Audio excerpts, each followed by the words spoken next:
Isaac, I feel as though with the state government involvement in North Carolina and NC State trying to keep them together, as well as Clemson and Florida State vying for a Big Ten or an SEC bid, there are a lot of moving parts at the top of the ACC, and Carolina, as you've mentioned, is waiting a bit. The Canaries in the mine right now, exploring it. And I wouldn't be shocked personally if that leaves North Carolina and the Big 12 in an opportunity to come together. Now, another piece of that is that ESPN is the one who moves these properties around. Let's not kid ourselves.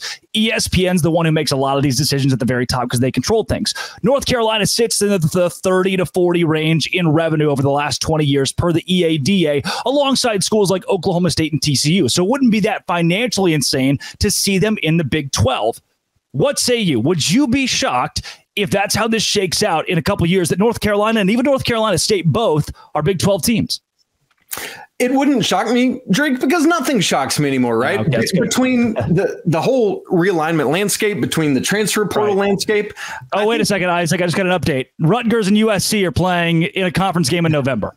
Yeah, exactly. It's like that's where we're at now. And so the world you and I have to live in is being constantly ready for whatever it is. So because of that, no, it wouldn't shock me. I wouldn't be shocked if we had the new transcontinental Big 16 Hot Daddy Conference sponsored by Dell Industry. You know, like who knows what's going to happen, right? So to that regard, no, it wouldn't shock me at all. And part of it is because of what we said previously about North Carolina sitting idly by from a legal standpoint right now. So what happens if they're hoping for, hey, if the ACC collapses, we want Big Ten or SEC, but because of Clemson and Florida State's proactivity, they get those spots. And then North Carolina's like, all right, Big 12, what up? Here we come, right? Right. So here's what I love about it. For example, we've referenced a couple of times the conversation that you and Alex Dono from Locked On Canes had, our great Locked On Miami hosts last week, and that centers primarily on football. Obviously, for North Carolina, the conversation is going to center primarily on basketball because that is where it makes itself known as a national entity in a big way. Now, yes, a lot of the other non-rev sports, North Carolina is phenomenal at. The women's tennis team is a wagon. The men's golf team is #1 in the nation right now. Field hockey just kills people, that kind of stuff. But with the Big 12, we've talked about it multiple times that in recent history, who is the #1 basketball conference in the nation? The Big 12. Yeah. To get North Carolina in there with Kansas, with Arizona now, with Baylor, that has consistently been up at the top of the conference these days, et cetera, et cetera, et cetera. Houston now, like all of that. And then you throw in North Carolina in there.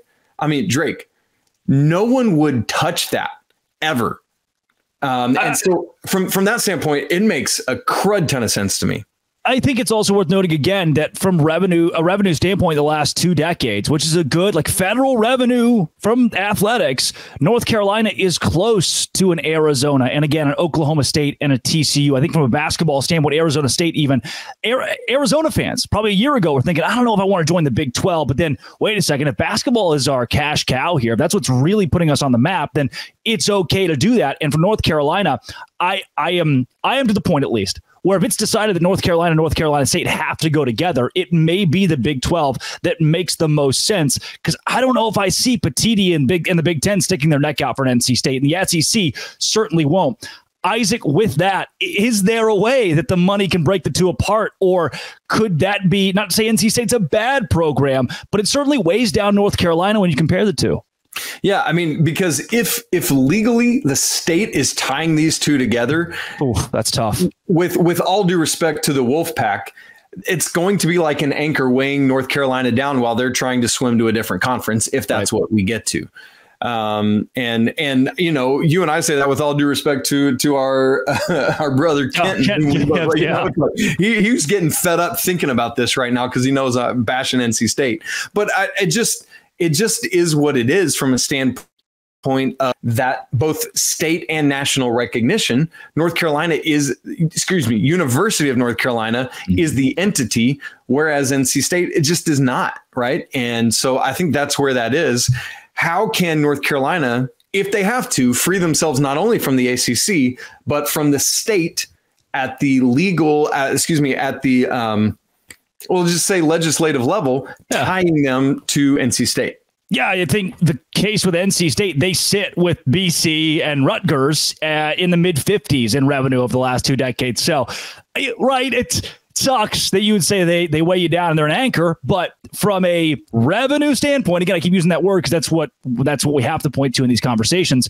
They're there. So, Isaac, with a North Carolina in expansion, I think they're in a great spot from my perspective.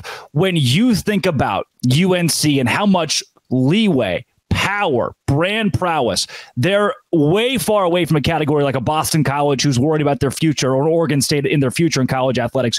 Where do you see to finish us off North Carolina in controlling its own destiny?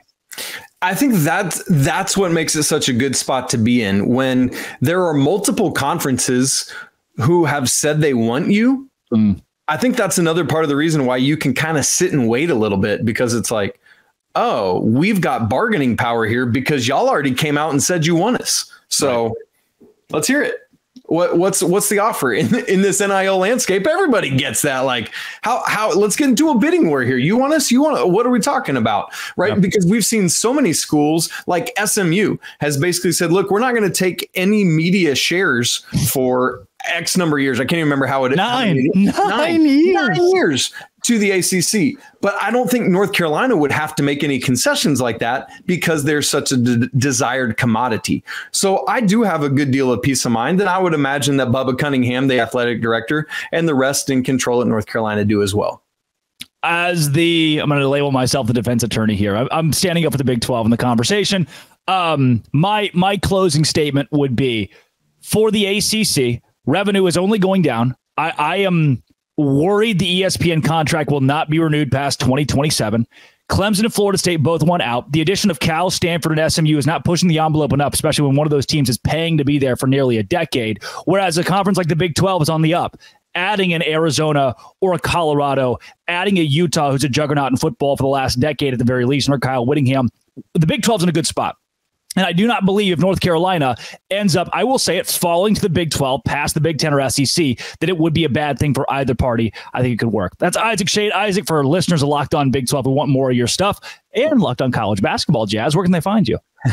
It's funny also, as you say that, I haven't even thought about this yet, but how about Mac Brown back in the Big 12? That'd be hilarious. And his old team is not. Yes, exactly. Yeah. That's so good. Because realignment. Welcome to college sports. Right. Drake, for those watching, I'm most active on Twitter at Isaac Shade. That's 1 S, 2 A's in Isaac, and there's a C in Shade. It's German, whatever. And then Locked On Heels as well. I do host both Locked On Tar Heels and co-host Locked On College Basketball. So if you like thinking about college basketball at the national level, make sure to check that out as well.